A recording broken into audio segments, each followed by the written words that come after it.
Student, आज के lecture में हम अपना वो जो चैप्टर था वो कंप्लीट करेंगे। चैप्टर के कुछ छोटे से टॉपिक बचे हुए थे हमारे। पहला टॉपिक है इसमें PMM1, जिसके फुल फॉर्म होती है perpetual motion of first kind. PMM1 full form है इसकी perpetual motion machine of first kind. Okay, तो PMM1 में एक्चुअल में क्या था। देखिए, हमें पता है ये मशीन है। मान लेते हैं मशीन में अगर हमें आउटपुट चाहिए तो हमें इनपुट देना पड़ेगा, तो हम इनपुट देंगे तभी आउटपुट मिलेगा। ठीक है। अब दरअसल हुआ क्या था कि एक टाइम ऐसा था जब लोगों को स्लेव बना के काम करवाया जाता था। मीन्स मजदूरी करवाई जाती थी, बिना पैसे दिए उनको स्लेव बना के काम करवाते थे।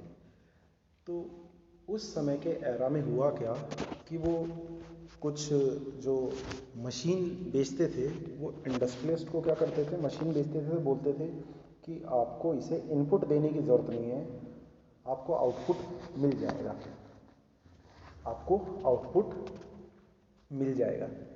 बट ऐसा तो पॉसिबल नहीं है कि हम किसी मशीन को ऑयल ना दे, लाइक बाइक को तेल मत दो और बाइक आपको आउटपुट मिले, ऐसा पॉसिबल है ही नहीं। तो ऐसा पॉसिबल नहीं है कि हम किसी को इनपुट दिए बिना हमें आउटपुट मिल जाएगा। तो देखा क्या गया था उस समय, उन्होंने जब इसकी जांच की गई कि ऐसी कौन सी मशीन है जिसमें हम इनपुट नहीं दे रहे और हमें आउटपुट मिल रहा हो, तो जब उन्होंने चेक किया ना तो उन्हें पता लगा कि जो मशीन है ना, मशीन अंदर से हॉलो है। और जब उन्होंने मशीन को चेक किया तो उन्हें पता लगा कि मशीन के अंदर 2-3 लोग बैठे हुए हैं। इसका मतलब जो अंदर बैठे हुए थे ना, जो भी वो मशीन से काम करवाना चाहते थे, वो अंदर के जो भी बंदे बैठे हुए थे, जो लोग बैठे हुए थे, उनके थ्रू ही वो करवा रहे थे। तो उस समय इस स्टेटमेंट को बोला गया, उस समय बोला गया था कि अगर आपको कोई ऐसी मशीन दे कि जो बिना इनपुट के आउटपुट देती है तो ये मशीन इम्पॉसिबल है। और उस मशीन को हम बोलते हैं PMM1, क्योंकि ये तो फर्स्ट लॉ को वायलेट कर रही है। 1 का मतलब ये फर्स्ट लॉ का वायलेशन कर रही है, क्योंकि फर्स्ट लॉ ने बोला था energy can neither be created nor be destroyed. But यहाँ तो एनर्जी आउटपुट में मिल रही है, मतलब हम क्रिएट कर रहे हैं, इनपुट दिए बिना एनर्जी क्रिएट कर रहे हैं, तो ऐसा पॉसिबल नहीं है। तो ये जो रिलेशन थी इसको हम बोलते हैं PMM1। तो डेफिनेशन आप लिख सकते हैं, according to this PMM1, according to this PMM1,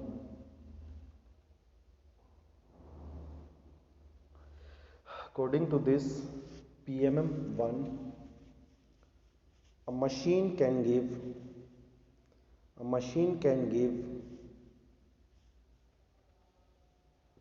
work output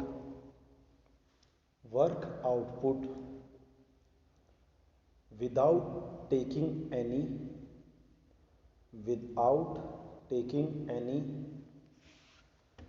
input, without taking any input. Okay.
Next next आप लिखिए कॉपी में।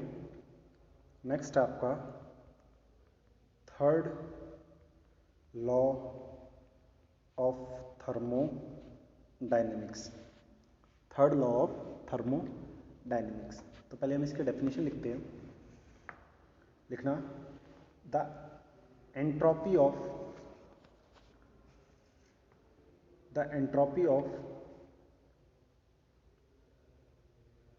all solids is zero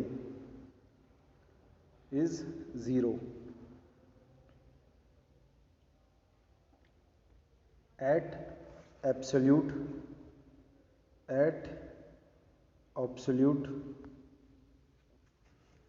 zero temperature, as at absolute zero temperature। तो उन्होंने बोला एंट्रोपी ज़ीरो होती है कब? जब टेम्परेचर क्या हो? ज़ीरो। तो एंट्रोपी मतलब क्या था? एंट्रोपी मैंने आपको पहले बताया हुआ है। एंट्रोपी आपका होता है रैंडमनेस। Entropy means randomness. तो किसी भी ऑब्जेक्ट के अंदर जो रैंडमनेस क्रिएट होती है, उस रैंडमनेस को हम क्या बोलते हैं? एंट्रोपी। हिंदी में बोलूँ तो उथल पुथल। तो जो उथल पुथल होती है उसको हम बोलते हैं एंट्रोपी। मतलब एक पार्टिकल, एक आपका ऑब्जेक्ट है, इस ऑब्जेक्ट के अंदर क्या है? मॉलिक्यूल्स है। अब मॉलिक्यूल्स रुके हो रहते हैं, हमेशा मॉलिक्यूल्स रुके रहते हैं, रेस्ट कंडीशन में होते हैं।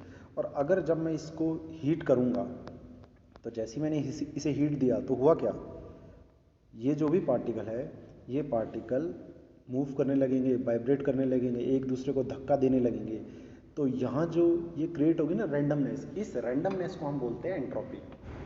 तो उनका कहना ये है कि ये रैंडमनेस बिल्कुल ज़ीरो होती है अगर टेम्परेचर क्या हो? ज़ीरो है। ये हमें बोला था third law of thermodynamics. Okay.